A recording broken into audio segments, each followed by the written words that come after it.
Hello again. So this is still Unit 4, Prerequisite Skills 1, Example B now, though, distributive property and FOIL. So first thing we're going to look at is a monomial times a polynomial. So this is your regular old distributive property. So this is a monomial times a polynomial. So for the first example, let's say 3 times x minus 4. Regular old distributive property you can apply here. 3 times x is 3x. 3 times negative 4 is negative 12. And we are done.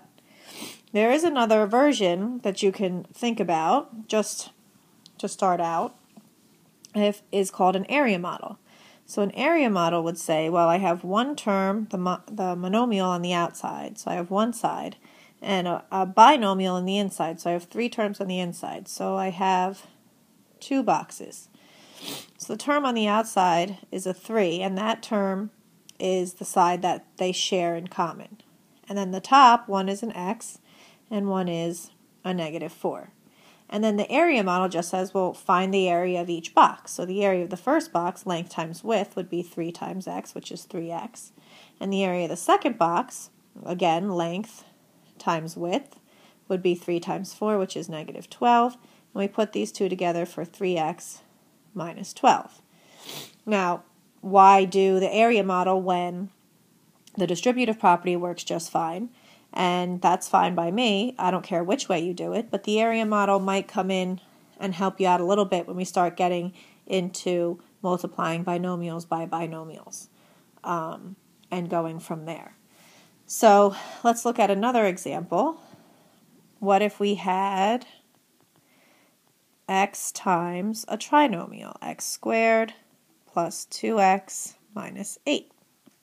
So same idea, we can distribute x times x squared. Now we're using our properties of exponents from last chapter. Remember, x has an exponent of 1. When I multiply, I add exponents, so this becomes x to the third. X times 2x becomes 2x squared. And x times negative 8 is negative 8x. And this is fine and nice. We can be all done after we do our distributive property. Or, again, like I showed you before, area model.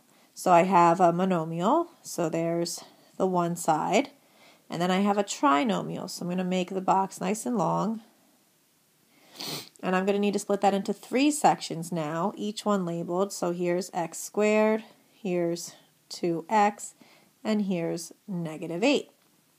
So when I go through and fill in the areas, x times x squared is x to the third, x, which is this side, times 2x is 2x squared, and x, again this side, times negative 8, negative 8x, I get the same answer, just looking at it in a different form. And finally, for the last, let's say the last example you have is 7x squared times 4x to the third plus 2x minus 10. So again, same idea, distributive property. Here we would multiply our numbers, so 28, x to the 5th power, remember adding our exponents, using our properties of exponents, plus 7x squared times 2x, so that's 14, x to the third, and 7x squared times negative 10 is negative 70x squared. Area model, again, one side and 3 on the other. So again, I'm going to make that nice and long, breaking it into thirds. So here's 7x squared, here's 4x to the third, here's 2x, and here's negative 10. And now filling in the pieces, 28x to the 5th, 14x to the third, and negative 70x squared. And rewriting it, we would get the same thing in red, just another way to look at it. Okay?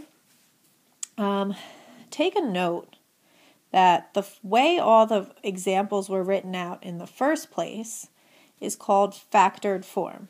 So the 3 times x minus 4, the x times x squared plus 2x minus 8, and the 7x squared times 4x to the third plus 2x minus 10. These are all in what's called factored form.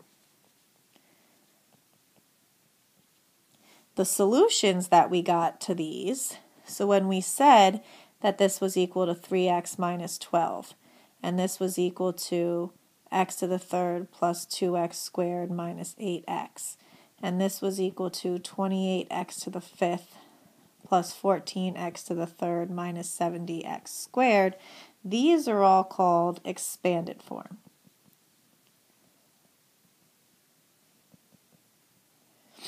So a little bit of vocabulary for you. Okay, so getting into a binomial times a binomial.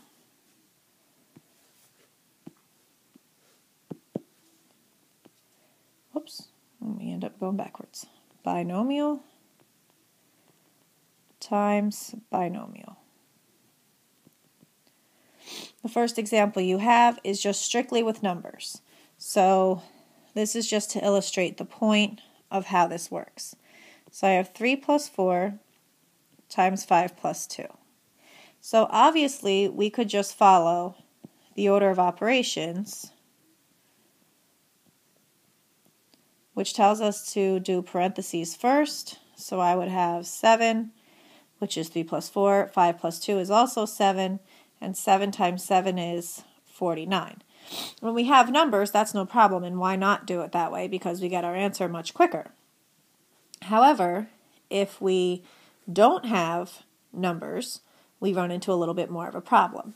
So let me show you a couple other ways with the numbers that we could do this. So here's this area model coming back. In the area model, now we have a binomial, so I'm going to need 2 spaces for those numbers here. And then across the top, another binomial, so 2 spaces here. So this box is broken into 2, and this is broken into 2. And what we do here is our 3 and our 4, and across the top is our 5 and our 2. Now we fill in the boxes. So in this box here, it's 5 times 3, length times width. 5 times 3 is 15. In this box here, it's length times width, so here's 3 by 2, which is 6. This box here is 4 by 5, so that's 20. And finally, this box here is 4 by 2, which is 8.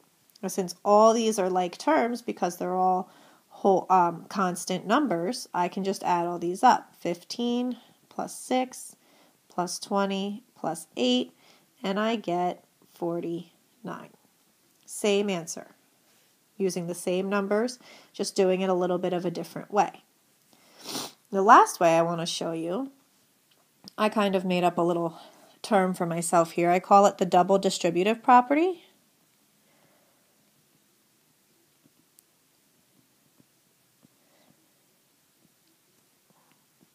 And there used to be called FOIL, and I'll explain that word in a minute. So you might have learned it that way back in Algebra 1, but here's the gist of it. So I have 3 plus 4 times 5 plus 2. So double distributive property, imagine for a second that we just kind of take out, we don't pay attention to this plus 4. All I have is the 3. So what I do is I take that 3 and I distribute. 3 times 5 and 3 times 2. Okay, now I'm going to put that plus 4 back in, and I'm going to imagine that the 3 is not there. So I have the, plus 4.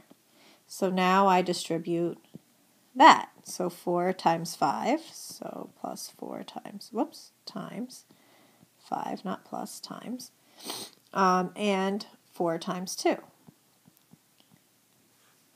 And then I do all of my multiplication. 3 3 times 5 is 15, plus 3 times 2 is 6, plus 4 times 5 is 20, plus 4 times 2 is 8. And adding them all up, I get 49.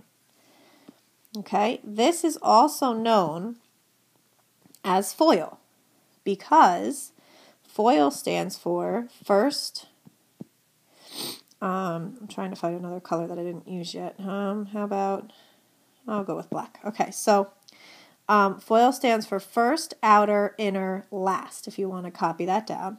So the first terms here are your 3 and your 5. They're the first terms in each set of parentheses. So this is your first. Then your outer terms are your 3 and your 2. They're the ones on the outside of your parentheses. So that's this one here. That's your O. Then your inner terms are the ones that are right next to each other inside your parentheses here. That's your I.